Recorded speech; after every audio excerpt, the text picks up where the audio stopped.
One of the traditions that stands out in my mind, maybe it's because I'm a selfish person, is one that we called Christmas gift.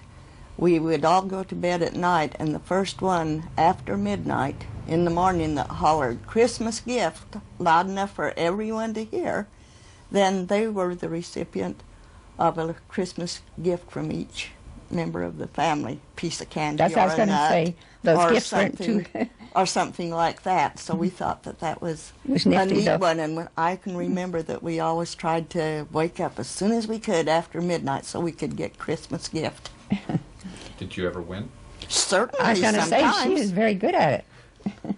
Reeves was the one, though. Yeah, he's the one that won the most. Oh, he'd always tank up on water, so he would be sure to have to get up. That sounds familiar. But that's how he won so many. What about some other family traditions that you can remember? Well, sisters? before that, our mother got ill, every Christmas she would make a big batch of cookie dough, roll out the dough, and let us each, either with a cutter or our own design, cut out what we wanted to, and a Christmas motive. And we had an awfully good time with those cookies. Christmas in Hatch. Now, Allie, do you remember Christmases in Hatch? Only one. Yeah. I was only there for one. And That's right. That was when I was in the 3rd grade, and I can remember that one pretty good. I was going to say that was a return visit, too, because... This may not be tradition, but it might be interesting. We lived in the Yardley place that had an upstairs in it, and we lived in the upstairs. And there was Mr. Yardley. He used to come clumping in with boots in from outside, you know, doing all these boots. And Milda used to kind of mock him or copy him. And in the summer, why, she'd get on those old boots and she'd come clumping in. And in the winter, too, from the snow, she'd come halfway up the stairs and she'd, "Oh, Willa!"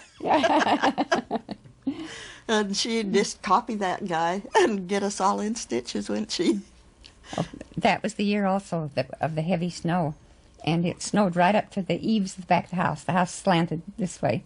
And when it snowed up there, we could open our bedroom window and slide down the house, over the fence, right out into the corral. And we did that several times, which wasn't too good an idea. Our mother wasn't too thrilled, but we did it. It was really true. You could walk right over the fences. The snow was crusted.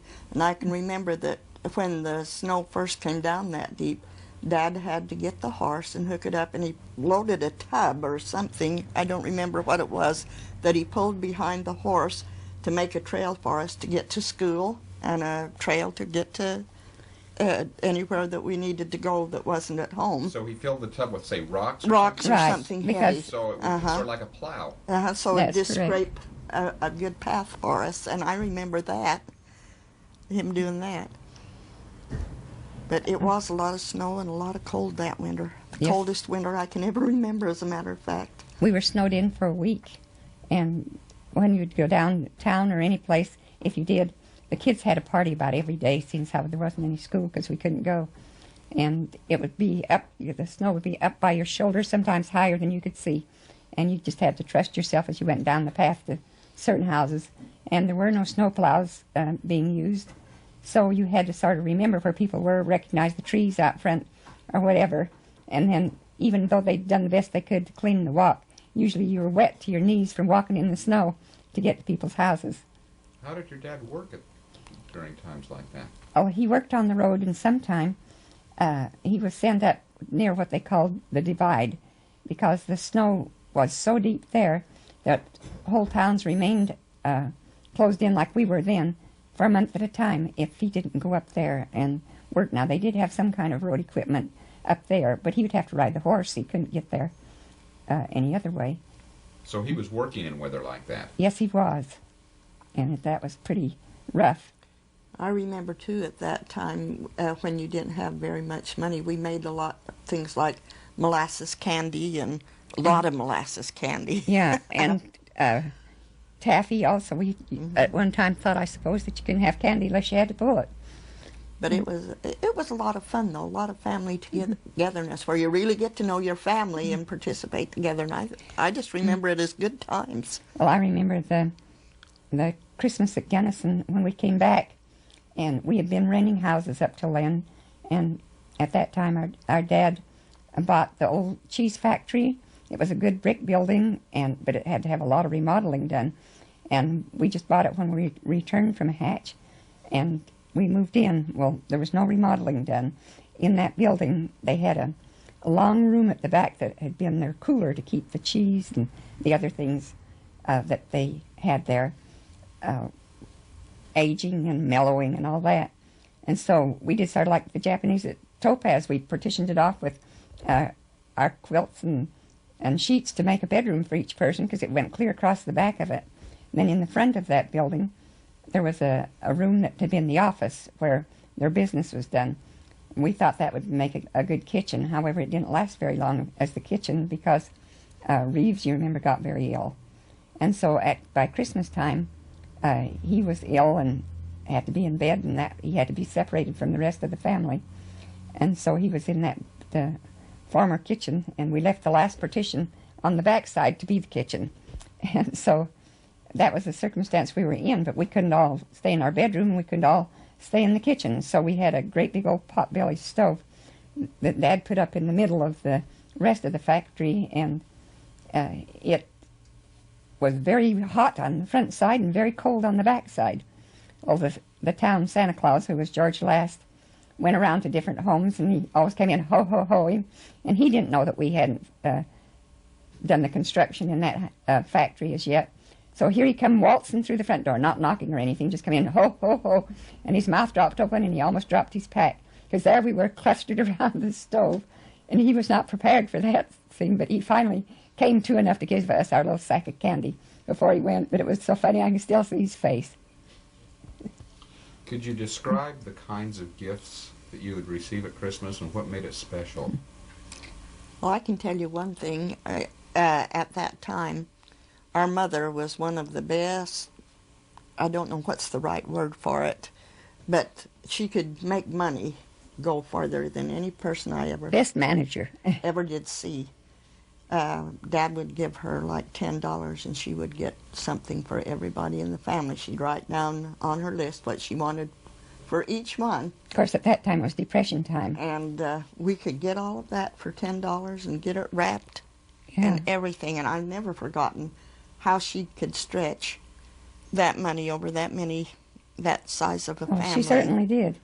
And make everybody happy. I can remember one of the things that Evie and I got that was the funnest that we had for a long time, and it was some little dolls that you wound up, and they would walk like this, and we had a lot of fun with those. But I think my most joyous Christmas probably was the year that we got our first bicycle. The three girls shared a bicycle, Milda, Evie, and I, and it was a lot of fun. Do you remember that Christmas, Mom? I do indeed. The one prior to that, he'd gotten one for Reeves since he was the only boy in the family, and said that Elma and I could share with him, but we had to always have him not home or asleep if we got to ride the bicycle, because he always wanted it, and it was a boy's bike. But we did learn how to ride it anyway. Had enough to learn how to ride. One of my other most favorite things was roller skates. That's what I was going to say. These kids were thrilled at the factory and didn't want Daddy to go ahead and remodel it, because it was just like a roller rink. See, it had a cement floor, and you could just go in that room around and around and around. It was big, you know, and you could just have fun. I just about lived on roller skates because it was so much fun. And Elma and I were mortified. We did not want our friends to come see that place. So while we suffered, they rejoiced. We had they had a cement block in there. We had our Christmas show, and we had any other kind of show. Milda would be the composer and the actors and everything else, and we'd charge all the neighborhood pins or needles or a potato or a penny, whatever they could get for admission. We'd get our little audience, and then they'd get up on that cement block and do their thing. That's right. However, we only had one Christmas that was like that. Before the next Christmas, Dad had put in a dining room, a living room, and we were in better shape. And you only went in the back part if you wanted to, because it was cold then, because no heat came in. You didn't go in there unless you'd wanted to roller skate. You'd bundle up and go out there and roller skate. That's right.